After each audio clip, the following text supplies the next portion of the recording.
Good afternoon, everybody. My YouTube family. Figured I would hop on here with my little stand here. I'm at home, healing, recovering from this surgery. Thank you guys for all the comments, thoughts, prayers. You guys have been an amazing YouTube family to lean on when, I've always loved to encourage people. I love to be an encourager and uh, pray for people. And I never thought I would get such that kind of love back, from the YouTube family. So many people reaching out and sending their thoughts and prayers. And I mean, that was the biggest surgery I have had to date since I left the Amish. So double hernia surgery is no fun. I thought maybe the day after surgery I'd be sitting here in my bed like I am right now and chatting with you guys on YouTube Live. But I'll be honest with you, it's been 5 days and I'm still very, very sore. They slit me in 3 places, and it's been sore, and I didn't feel like talking, so I had to wait until today to even when my wife is being ornery and trying to make me laugh, even laughing hurts really bad, so I try not to laugh. But we've been picking on each other, and she makes a great nurse, though. But yeah, I just wanted to hop on here and chat with you guys and see how y'all are doing. Any Amish questions, I'll try to answer them in this video. I'm bored. For the next 6 weeks, I will have all the time in my hands to read my Bible, do Facebook Live, YouTube Live, TikTok Live, interact with you guys.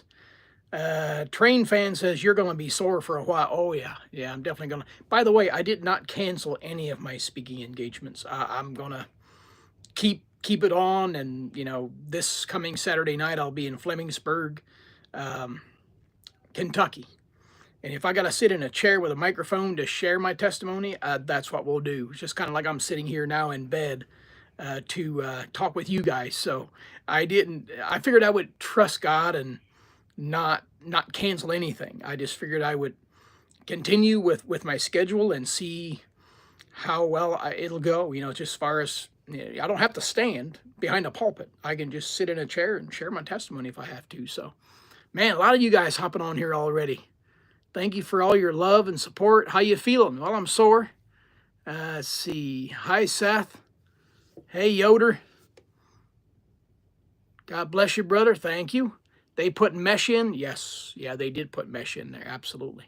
Hello, Brother Eli. Stay blessed, and God bless you. Yeah. In the Amish, if I'd have stayed Amish, I don't think I would have been able to get a surgery like that. We didn't go to the hospital. I mean, I had that major surgery. I shared it with you guys before, with falling out of the barn, and I woke up, started gaining some consciousness, and the family had, a whole bunch of family was there, and they were kind of saying their goodbyes. They thought I was done. There was no mention of going to the hospital, so we were poor, so it was easier just to trust God, and I either live or I die. So I had a major surgery like this. It makes me think back of that lifestyle, and let's see, Train Fan, what happened to Amish if they get caught smoking cigarettes? Well, some Amish are allowed to have cigarettes. There's the Swartz and Trooper Amish that are smoking pipes. When you go to Mount Hope, Ohio, one of those big auctions that is mainly Amish, you'll see groups of Amish walking around smoking. Certain wrap is allowed. Now, my community didn't allow any, they didn't allow any tobacco whatsoever. So it just depends on the rules. If in my community, if my dad got caught smoking, that would have got him at least 2 weeks in shunning, where they put you in the ban, and then you have to confess those sins to the church. Beth Young says, Eli, is it difficult for Amish to buy alcohol or cigarettes? No, for my dad, he was an alcoholic. Most of my upbringing when I was growing up Amish, he was shunned probably half the time I was growing up Amish. He got shunned a lot for that, but he took his horse and buggy right into the regular gas station. He did a lot of construction for non-Amish people, so he would pull right in there and get his alcohol. I was with him one time when we went to a drive-through in Mount Victory, Ohio, and I remember there was some non-Amish people that literally stopped what they were doing, and they were just, with their mouth hanging open, they were just like, wow, that's an Amish guy with a case of Busch Light. that, people were stunned because they knew that Amish would not normally drink. But my dad, he drank regularly. He got shunned for it, but when he got depressed, he just got to where he didn't care about what the church said. Why did you stop doing shorts? It's called wintertime and it's very cold. And when it's warm out, and like when I preached shared my testimony in Cottonwood, Alabama, I wear shorts. Here soon, in a couple of months, when it starts getting warm, I'll be wearing shorts again. But right now, when you see me sharing my testimony in these churches, it's kind of wintertime right now, and I'd rather have something more warm and comfortable. Can you explain what the Amish believe in the Bible? Very little. We had traditions in the Old Order Amish. I can speak for my community. We had to honor our father and mother and our forefathers and keep the ordinance. Now, the ordinance in the church is what's handed down from our forefathers. When you get baptized, you swear and make an oath between the Amish church and God that you're going to follow that ordinance in that church that you're born and raised in. That's the only way we were taught that we could please God, and it's the only way you can show love to your forefathers and your parents, your mom and dad, if you keep that. That was practiced first and foremost. That had all the rules, dress code rules, can't ride a bicycle, which that's what disqualified me from getting baptized. And then I left the Amish. All those rules are in there. Now, when you go to the Bible and you open the Bible and you look to see if you can find and back up why we did what we did, you couldn't back it up. It was just, well, we were told that you must honor your father and your mother. One of the 10 Commandments talks about honoring them, so they really harped on that one. But not a whole lot of what we did could be found in the Bible. So we had the Articles of Faith in the Old Order Amish. I always give credit where credit's due. There's a lot of New Order Amish that are not that strict. But for us, we were commanded basically to follow those rules. That's what would please God.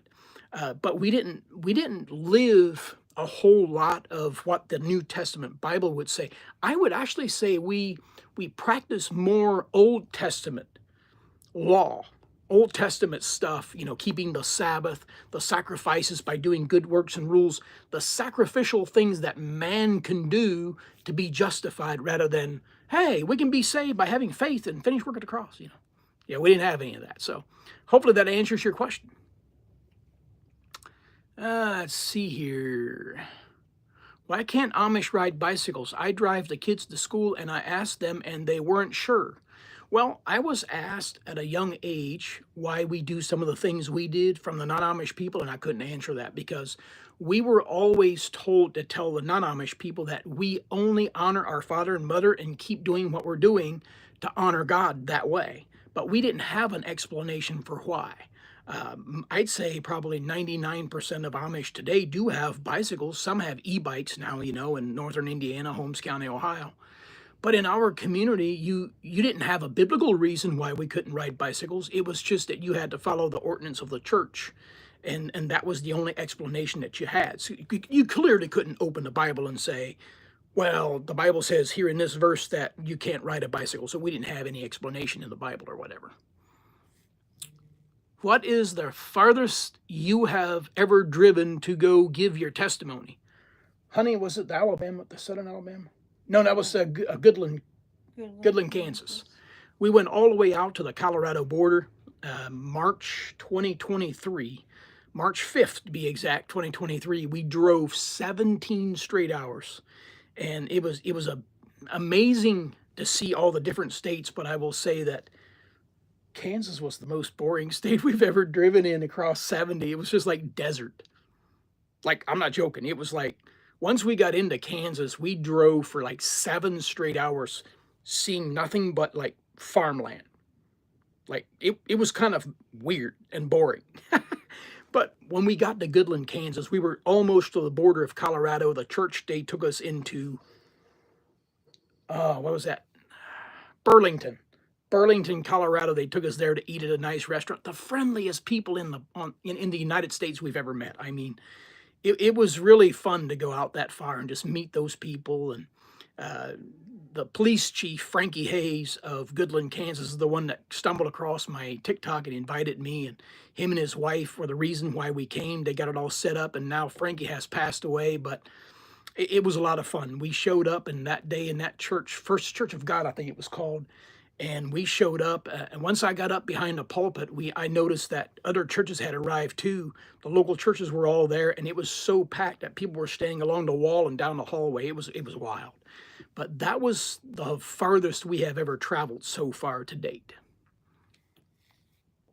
Can you say my name? The Reaper? I'll give you a shout out. That's a weird name, the Reaper. Robert Ali says, hi, Eli, brother in Christ from EU, European Union, and also hunter and trucker. Well, we got a lot in common. I'm a trucker, and I also like to hunt.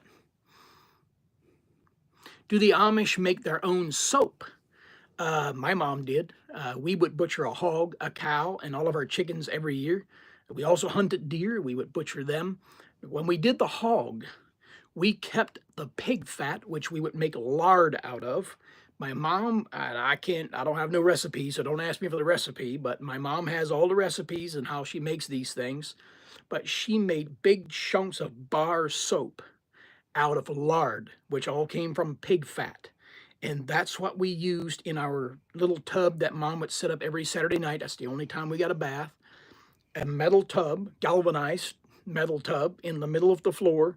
She would warm up water because we had no indoor plumbing, no running water. So the water had to be pumped out of the well by hand from a pump. Then we would put it on the stove, wood-burning stove, warm it up. Then she would dump it into this tub so that it's comfortable, warm, for us. And then we would sit in that tub one by one, take turns, and then use that bar of soap that Mom made, homemade soap made out of lard, pig fat. And that's what we rubbed on us. And we always sat in the tub so you don't make a mess.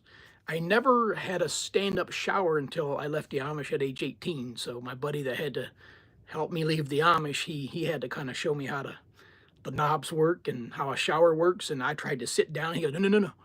Don't sit down, stand up. You can just let the water run over you. And I felt so uncomfortable. Didn't know how to turn the knobs. He realized really quickly I'm very undereducated. He had to show me how to flush a toilet. He had to show me how to turn the knobs to put it on hot, cold, and then just hit the switch to make it come out the top. I mean, I was lost, man, because, we always sit in that little galvanized tub and Mom warming up water. And but yeah, we did. Isaac Des says, do Amish smoke cannabis? No, in our community, we were not allowed to have any of those things. I never really knew what that was until after I left the Amish. Later, I talked to my twin brother that relocated to a New Order Amish community, and then in that community, he actually had some dealings with people where he did some drugs, cannabis and whatever have you, other drugs. So I think that comes down to different communities. I don't think many of them allow it, but it happens, kind of like any other culture that not allowed to have drugs or cannabis or stuff like that, but it still happens, Let's see here. Why didn't Amish have back pockets on pants? Because we had to be different from the world. So we had a front pocket, like a side pocket for a tool, but we couldn't have back pockets because those worldly people, they had jeans with a pocket on the back. So we practiced a lot of things to be opposite from the rest of the world, and that was one of them. Back when my great-great-grandfather was drafted to the Army, when they came home, they used to have their mustache all curled up with grease in it and make it look all fancy. That's when they started shunning the mustache. Amish men were not allowed to have a mustache because they also wanted to be different from the rest of the world, and you were no longer allowed to, put stuff in it and curl up your mustache. As a matter of fact, they made him shave it off completely. That's also when they stopped our community from being drafted. They used freedom of religion exemptions. So my grandfather never had to go. My dad never had to go. But it was back when my great-great-grandfather was drafted, and the Amish church decided to use religious exemptions to cut that off and not participate. They did away with, no more Social Security numbers, no voting, no government involvement.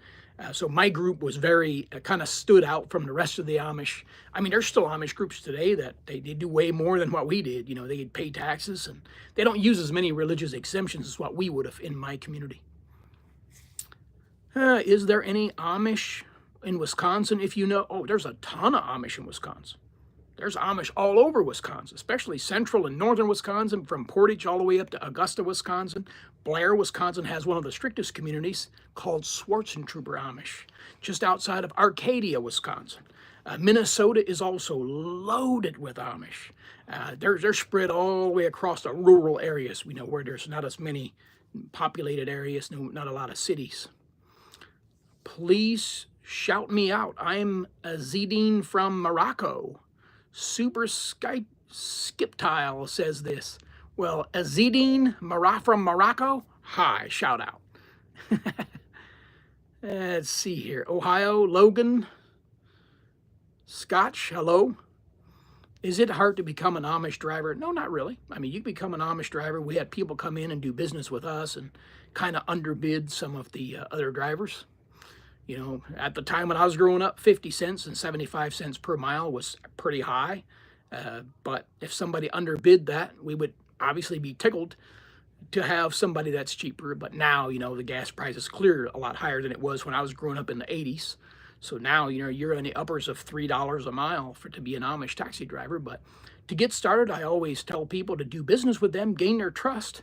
And if they start trusting you, and maybe you go 5-10 cents cheaper than the other drivers, and there you go. They like money. All at once, you might find yourself doing a full-time driving position for them.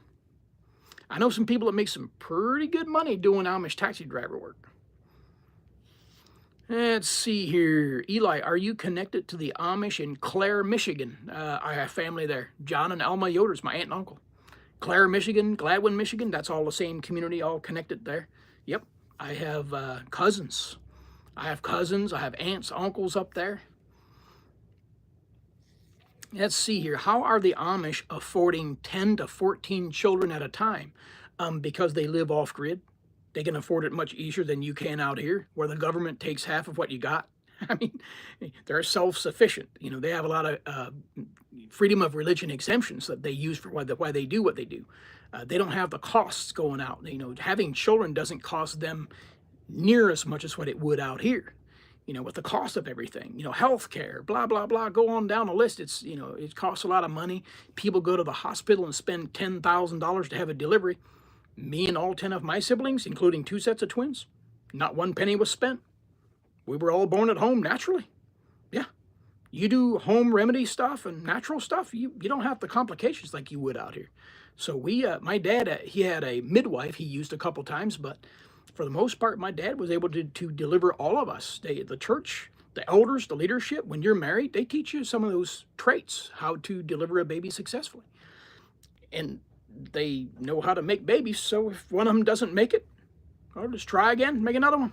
I mean, out in the Amish cemetery where my dad's buried at, I did videos on that before, where I showed all the stillborn babies that are on the tombstones. So yeah, a lot of them don't make it. But if they don't make it, they just make another one. But we didn't spend no money, Let's say me and my twin brother would have died. We didn't make it. They don't regret not going to those worldly hospitals where it's big money to spend to try to keep you alive. They don't worry about that. They just go back to making another one. Before you know it, there's another one in the oven. I mean, quite frankly, I don't mind their lifestyle like that. I loved it. I love the lifestyle. The off-grid living, self-sufficiency, no big pharma, no government dependent. We didn't depend on the government for anything. If it was just a lifestyle, I'd have stayed Amish. Seriously. Let's see. Do the Amish go by the King James Bible? No. My group, I can only speak for my group because there's a lot of other groups that have English Bibles now, but when I was growing up, I can tell you that we had to have the German 1522 Martin Luther Bible. Now, you don't open the Bible and teach out of the Bible, okay? Every preacher, every deacon, and every bishop stands there and memorizes from the pre-written sermons. Every year during that same week, they repeat the same message. We didn't get Bible studies. They memorize these sermons that are pre-written from our forefathers that are sometimes, they memorize some scripture. They'll use some German scripture. But everything had to be spoken and preached in German. We didn't speak that language. It was only religious language. It was our church language. The Deutsch, Pennsylvania Dutch, what a lot of people call it, but it's not really Dutch. It's got a German and English influence, and it's kind of Deutsch from Switzerland. has a heavy German accent to it. Some people even call it Low German or High German. Our Bible was considered High German, and the way we spoke, the Deutsch, was considered Low German. So the Bible had to be German, obviously, and then you never teach out of that. That's how you keep people in bondage.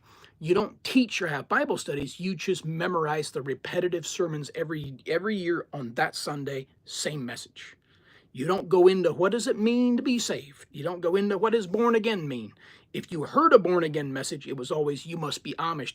That's what born again meant. Born again means you have to be part of their special group, and then God favors you. Do the Amish eat fast food? When was your first cheeseburger? You remember the video I done? we never really got any fast food until me and my brothers were working with one of our non-Amish drivers. Actually, he was a taxi driver for us. He said, "Hey, this Saturday, can you boys come over and help me with mulch? Put some mulch around my trees and all that."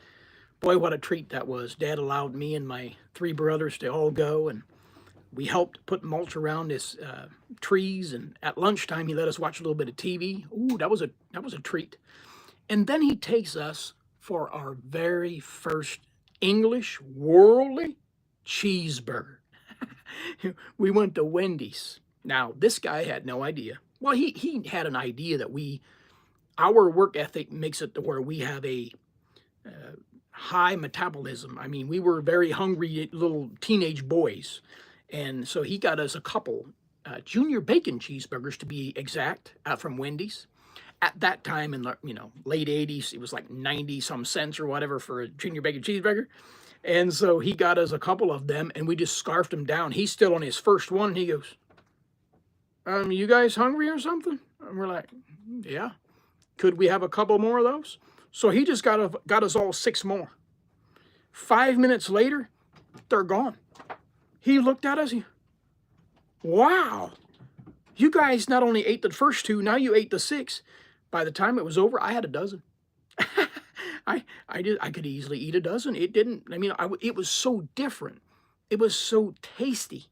I just thought the worldly cheeseburgers were just out of this world. Wow, man, my taste buds just loved that worldly flavor with those strips of bacon on the junior bacon cheeseburger. Ooh, buddy.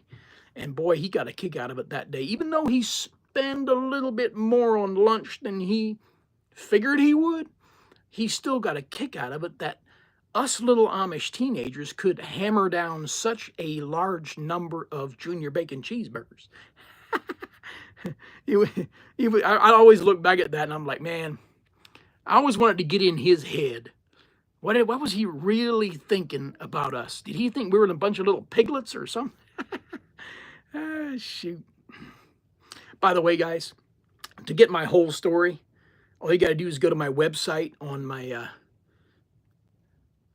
on Google here. Just type in EliYoder.com, hit the search bar, and there's my website. There's my book. And that my whole story's in there, when I was growing up Amish and the transition from Amish to the non-Amish world and all of that. It's all, the whole story's in there. You can find it on my, oh, and I just uploaded a video with the reviews you guys left me earlier, so we're going to continue reading off the reviews for all of you that got one, and you left me a review on my website or on Amazon, wherever you got it from, and I'll read off and do a video and read off your review. Let's see here. What would a traditional Amish meal look like for your family? Glad you are doing better. It was homegrown stuff. We canned our vegetables. So Mom, for lunch, for example, when I came up from the fields from plowing, she would get a can of vegetables, beans, corn, whatever vegetable. And then she'd get a can of meat because we didn't have refrigerators. We didn't use freezers or anything like that. So all of our meat, beef, pork, chicken, everything was canned. Even the chicken drums, the legs and all of that, the breast, we canned all of that. Put some liquid in there, some water and some salt to keep it good. And then whatever meat Mom wanted to bring up from the basement, a couple jars, warmed it up in a pan, put it on the stove. So that's what was our meal. Homegrown from our garden, mashed potatoes. We had our own potatoes, our own everything. Tomatoes, she canned all of our tomatoes. The meals would look a lot different than you would have out here because we didn't do regular bacon strips, for example. But all of our pork was canned by pressure cookers into a mason jar. So we would go down and cut that meat right out of the jar and warm it up on the stove in a pan, and that was our meal. Now, my favorite Amish meal was the haystack. Some of you guys that are familiar with the Amish culture, that you do business with them, I know a lot of my followers do, is the haystack. The haystack is for a hungry individual. There's more than 30 items. They pass it around the table and it comes to you, and you just, if it's something you don't like, you can pass it on. But you put all the meats. There's chicken, there's beef, there's pork, there's everything. Mashed potatoes, gravy, cheese, tomatoes, lettuce, all the salad stuff. It's called a haystack because on your plate, you just keep adding items until it looks like a haystack. I mean, it might be a foot off from where you started at, and then you just dive in. At the end, the last thing we always put on was a melted cheese, homemade cheese, and then melt it down, on the stove, and you dump that runny cheese over top, and it just soaks into all the meat, the crackers, the onions, you talk about deliciousness. Ooh, buddy, I'm getting hungry just thinking about it right now. That was always my favorite. Dennis Gingrich. Hey, buddy, how we doing, man? Hey, Eli, you know of any Amish kids leaving that need a job? If please let me know, I would give them a home. And Dennis, I have a list of more than 50 former Amish companies, construction crews, that I have on my list. I have helped quite a few of them leave and made one phone call to other former Amish, and they had a roof over their head and a job the same day. But I'll put you on the list. I know who you are. Thanks for letting me interview you not long ago. Or no, that was Dennis Schwarzentrooper. Sorry about that, Gingrich. Dennis Gingrich. Message me. Message me on here or email me, eli.ministry.06@gmail.com. And I'll get you on the list, get your phone number, get your address, because I like adding to the list. Because I expect a lot more leaving, in the next couple of years. When they want to leave and they're 18, it's nice to have all of you former Amish to be able to pick them up and give them a job, a roof over their head, and get them a good start. Let's see here. Speaking of the lard, time for thick hickory smoked bacon and 4 eggs. Right when eggs are like more precious than gold, right? Welcome, Eli Yoder. Let's see here.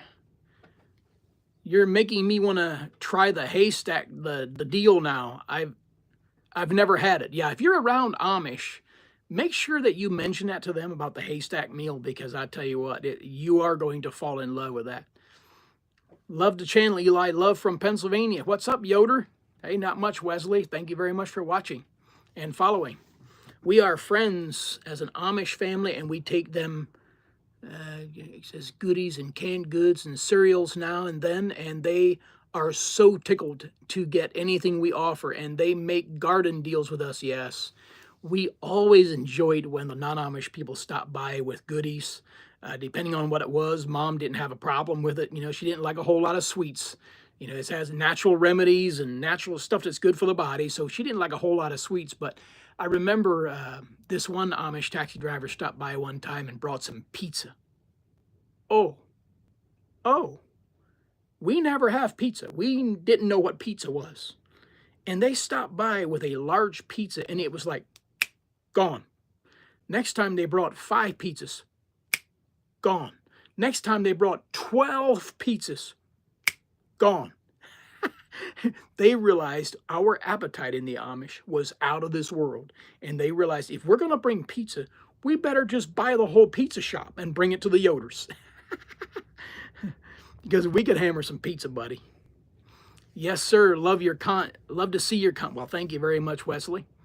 How's it going, Yoder? Well, I'm doing better. I'm glad to be on here. I'm healing after the surgery in my own home. My wife is a great nurse, by the way. God bless her for putting up with me over the last 5 days. It's been 5 days since I had my double hernia surgery, and I'll be off on short-term disability for 6 weeks, so I get to, yap with you guys on here more often, and maybe even do some Bible teachings. I really love doing Bible teachings and doing Amish Q&As like I am right now, to just talk about what my experience was and all that good stuff. Guys, I'm really thinking about doing this full time. I'm really considering, me and my wife are praying about it. Um, I'm thinking about maybe hanging up trucking. This is kind of a test run while I'm on short-term disability to see how it goes, I guess. I love traveling. We're getting ready. This Saturday we'll be in Flemingsburg, Kentucky, share my testimony. Just go out and do meet and greets, book signings, and travel the country and meet you guys right where you're at. What do you think? Let me know what you think. Should I do it full time? Would I have a support group? Because, I mean, it's, the Lord has to show us He'll provide for us financially, motels, gas, stuff like that. We're really thinking about it. So keep that in prayer, guys. Appreciate it. Are you still in contact with your parents, Amish family, or are they forbidden to speak with you? Yeah, you're probably a new follower. I did a lot of videos on that. I was told not to come back out to my mom's farm. My dad has passed away, but mom said not even to come to her funeral. But then one of my followers went back out and did some business with my mom and bought some eggs. While he was there, he texted me. And he said, "Hey, is there anything you'd like to say to your mama?" I said, "Well, of course."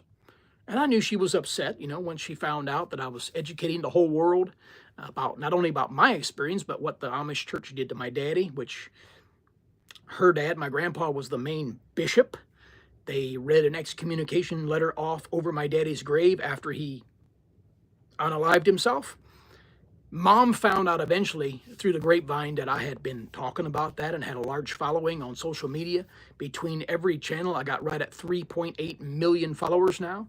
And so word got to her eventually. And so I just told this follower of mine, I said, just tell her that I'm not doing what I'm doing to offend her in any way. And if I did offend her, tell her I'm sorry.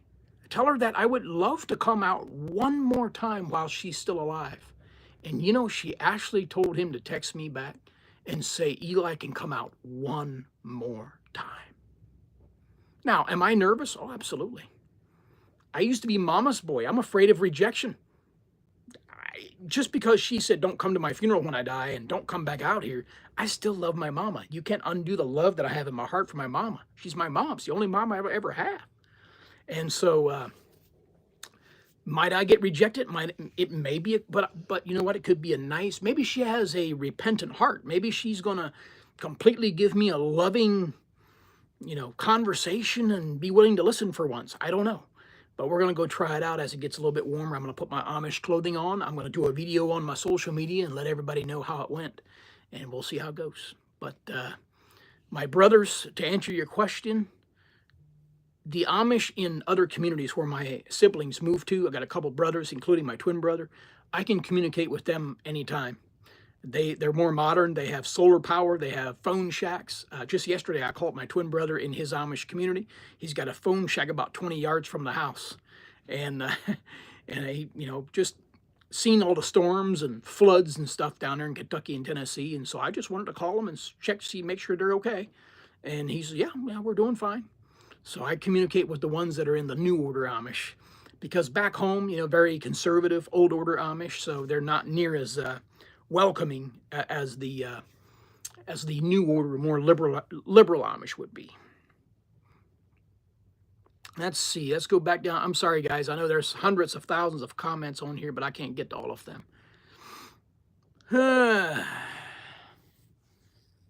If two Amish people wanted to insult each other, what would they say? That happened all the time.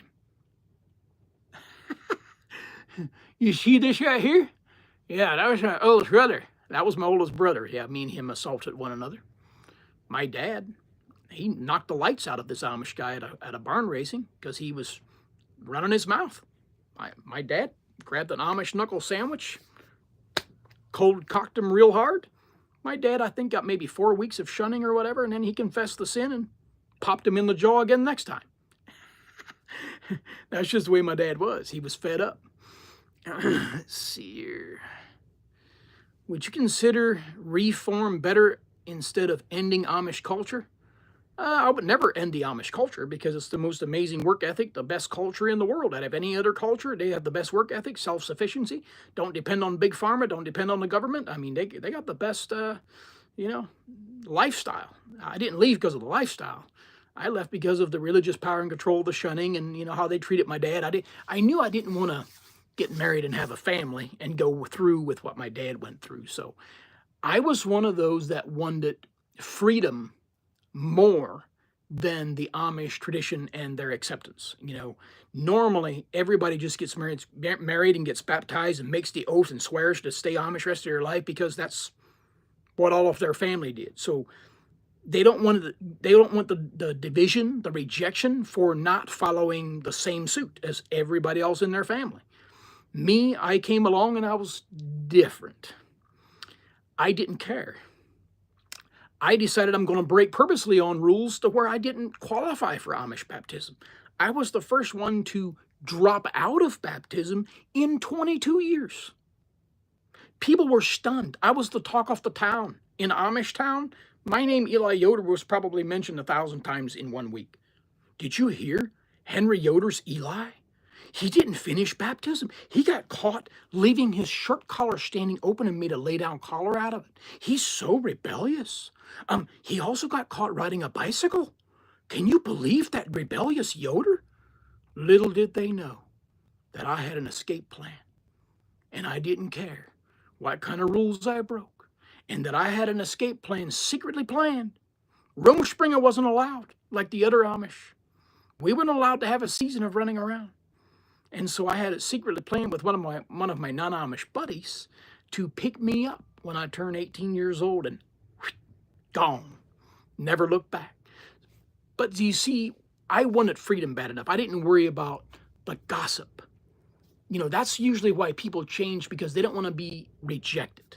The fear of man can keep somebody submission to its group or church or religion or cult, because you don't want to have your family divided over you. Me, number one thing in my life at the time was freedom. Freedom. Now, if I could have brought the lifestyle with me, I would have, which I kind of still, I garden and can vegetables and canned meat and stuff like that. So I keep a lot of my Amish work ethic. I like that because the lifestyle is amazing, but I just left because I disagreed with how my dad was treated, how he was shunned so much, and I didn't want to go through the same depression as he did. And, I got to do construction with my daddy when I was in teenage years, and he made me go with him, and I saw some of his struggles. I saw how many non-Amish people were friends with him. They loved him, big time loved him. And it dawned on me that he just wanted to be loved. He just wanted to be accepted. Those non-Amish people, they didn't care how many times he messed up. They were ready to help him through his troubles, and he was drawn to that. And he just needed love. He didn't need shunning and rejection. Let's see here. Congrats, bud. Thank you very much. I didn't know you go live. Well, I hardly ever go live. I did today because, I did TikTok live for 2 hours earlier. I got 1.8 million followers on there. And then I just figured I'd hop on over here and do YouTube live and chat with you guys because, I'm going to be healing here at home for the next 6 weeks. And I figured I would hop on here and just chat with you guys. Maybe once a day I'll hop on here. How long have you been truck driving? That would have been in 2008 going into 2009 when the Bush to Obama era started. Remember the recession? Yeah, my first job I was able to get after leaving the Amish didn't require a high school diploma or a GED. Then the recession happened. I got laid off, and I decided to take advantage of a government grant at the time and go to school. And right at the time when I asked them what's the highest demanding job in the country, and they said driving truck, I'm like, whoa, that's one of my childhood dreams. On the Amish farm, I saw those big semi-trucks going down the road. I'm like, wow, those were so big. I want to drive one of those. Wow.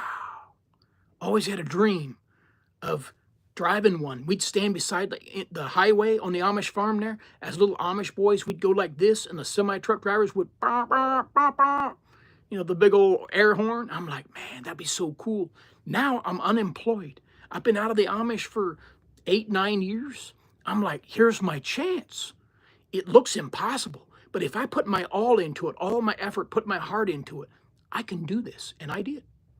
I went to school, I took the classes, and I passed within a 6-week program. Boom, done, hit the road, and I became an over-the-road truck driver for 8 years. And here I am, local home daily with a day cab now. So I've been driving, what is that, 2009 into 10. That's when I started. 10, 20, 24, 25 years, or 15 years, 15 years. I'm a little bit slow on my math, but why did they make me get a GED? When I wanted to go get all of this, they told me I need to go get a GED, and I'm like, why do I need a GED? It's just driving a semi-truck. They're like, oh, well, that's the requirement. It'll open more doors for you. So I did. All the stuff that they taught me in GED class, I love the history. I never realized the earth is so big with all these other countries. So I learned a lot, but the algebra, get out of here. All that algebra, I come from an Amish 8th grade education. I'm looking at all this algebra, negative numbers, and who needs that? And so I had to learn it to pass it, and I passed it, but never used algebra since I had to pass it. It's just stupid worldly requirements that they have out here. Do you think your dad would have left the Amish? He was going to. My daddy was going to leave the Amish. You must not know the story. Sometimes it's a sore one, but I'll go there. If you're a new follower, I'll go there. So after I left the Amish, I started talking to my daddy secretly. Family didn't know. Church didn't know. Mom didn't know. My brothers didn't know. My wife knew. We were just dating at the time, and Dad allowed us to come out without the Amish clothing on, drive the car onto the property. Mom's rule was, don't you ever bring that car onto the property. And you must wear Amish clothing if you come out to visit. Dad said, come on in. We had a curve in our driveway. So we'd go to the curve, and Dad would meet us there and talk to me and my wife. And one day he said, come out next Sunday. I'm going to stay home. And we did. He stayed home from church. He had a back injury that he ended up having from a barn raising. And he said, I'm going to leave the Amish. I said, oh, really? You're going to leave the Amish? Nah. I said, I don't think you're going to leave the Amish. He said, yep, I'm going to leave the Amish. I said, well, when I was younger, you tried that. You whacked off your beard, whacked off your Amish hair and all of that. He was shunned for 9 months. But when he came home that day, he just looked like a regular worldly English guy. He whacked everything off. He didn't even look Amish. And I reminded my dad, I said, you didn't leave the Amish then, and you were pretty much transformed. You didn't look Amish no more, but you still didn't leave. So a couple Sundays went by, and he, a couple times he had us pick him up, and, I knew he was depressed. I knew he couldn't meet the church requirements, so he got into some heavy alcoholism. Picked him up, spent some time with him, and one day he just said, June 17, 2003. That would have been exactly 5 years after I left the Amish. And now, all at once, it dawned on me, it's not just talk no more, it's taking action. Because once he said a date and a time, I'm like, this is real. He's taking action now rather than just talking. So I told my wife, I said, wow, this is great news. We're going to have our hands full. He's got some problems. But I believe that not only did I want a relationship with my daddy, because I grew up not having his approval, his love, father's blessing, it just wasn't there. I felt like this is now the path for that, to where I could have what I always desired, is have a relationship with my daddy. And then he said, come out on the 17th of June, 2003, and pick me up, and we're out of there. Told the wife, I said, man, I know he's got problems, depression, alcoholism, but we can pick my daddy up, and we'll take care of him, and we'll just help him. We'll just help him. Just love on him. And then we went to get a bigger vehicle that Saturday. The next morning is Sunday morning. He was going to stay home from church just like I did when I left the Amish. And we wanted a bigger vehicle to make sure we got enough room to take him to where he needs to go and pick his stuff up or whatever. And then for whatever reason, that Saturday, less than 24 hours before I was supposed to pick him up, he ended it all. Don't know why. He's going to freedom, right? The next morning, I was supposed to pick my daddy up. And he used a .38 pistol, and it was over. So when you ask, do you Think your dad would have? Absolutely. I think he wanted to leave. I think he was for real. I used to beat myself up like I should have done something, or I should have, something I could have done, something I could have said. But I became a severe alcoholic at that time too and got very depressed. I used to lean on his tombstone and drink a case of beer, dump the other half the case down in the ground. It was destroying me, and I realized one day I have to let go of the why. I don't have to know why. I just need to let it go. Because when I demanded why, something I could have done, what could I have said? It's just something I could have done where he would have trusted me and not done what he did to eliminate himself prematurely. And I realized that it was destroying me. I had to let it go. I just had to let it go. I had to. That's why I like to encourage people today that are going through things. Just don't demand an answer for why something happened the way it did. Just give it to the Lord. Move on. Don't worry about it. Because I beat myself up for many years after that, and I'm like, Dad, I was ready to pick you up the next day to freedom. The same freedom you saw me having. No more religion, no more shunning. Why wouldn't you want that? I don't know. I can't sit here and tell you exactly why he did what he did. But I can tell you this, to get through the rest of my life where I'm still here to be able to talk to you all, I had to let it go and not let my past destroy my future. Because my past was destroying my future. And I had to drop it. All that baggage, all that pain, I had to drop it. I had to lay it at the foot of the cross, not allow the enemy to beat me up. Oh, it's your fault. See, I was taking all the blame. I was guilty for why I'm still alive even. I even at that time had thoughts of joining my dad. Yeah. Jesus is the answer. He gave me peace. All of you who are weary and heavy laden, I will give you rest. And did he ever give me rest? Again, if you go into Google, EliYoder.com, and there's my book with all my story, what I just shared with you guys. EliYoder.com. You can find it on Barnes & Noble. You can find it on all the online bookstores, and my speaking schedule of all the churches. There's Flemingsburg's coming up next. Flemingsburg, Kentucky, all St. Joseph, Missouri, Myrtle Beach, South Carolina. On my Eli Yoder website, you can see my schedule where I'll be speaking. It might be in your neck of the woods. And I get to sign your book.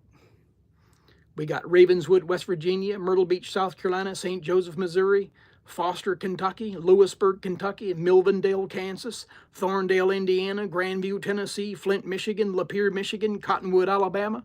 It just goes on and on and on, and we just keep adding more dates. That's why I said earlier, who all wants to see me do this full time?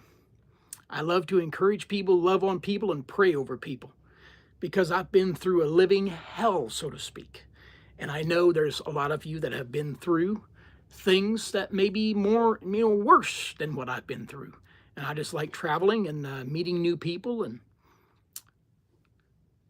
the enemy really didn't want you to walk into your destiny. Yes, Tony Ramirez, you are correct.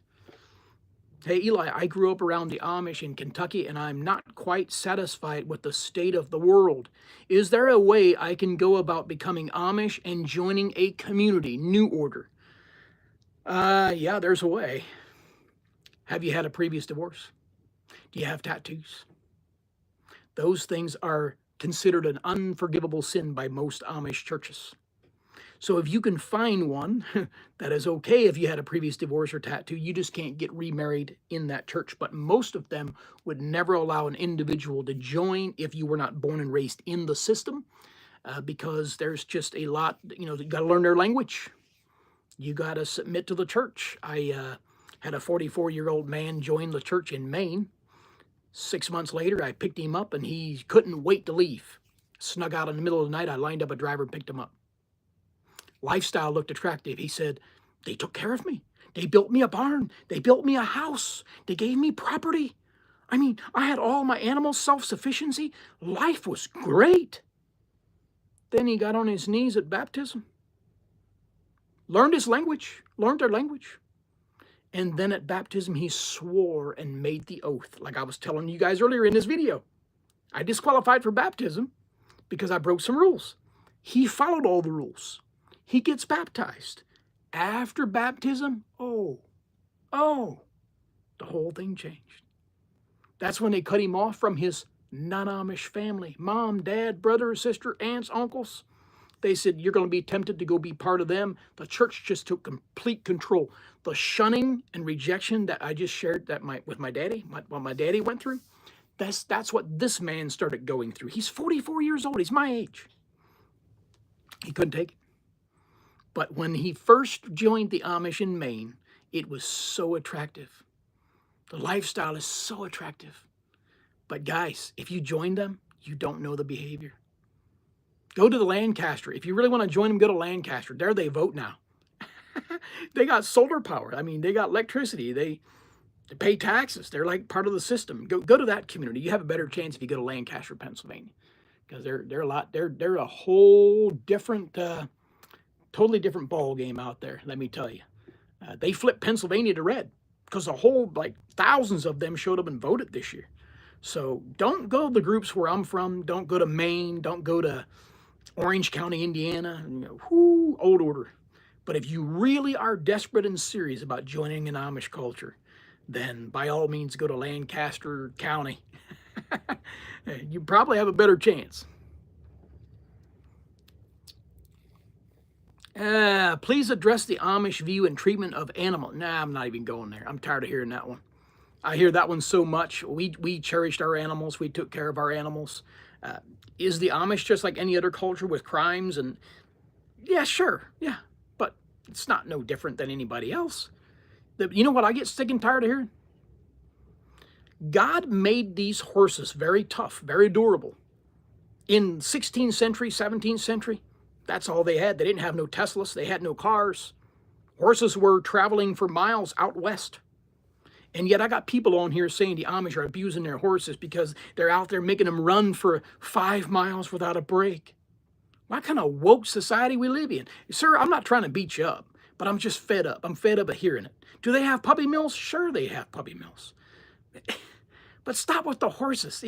People, this woke society is always butthurt over how the Amish treat their horses. But yet if you were alive in the 1750s, where you only traveled by horse, you probably understand that God made a horse very nice and durable and tough to be able to travel for many, many miles. And yes, we stopped them. Every time I was plowing with my horses, I went around the field and stopped and let them rest.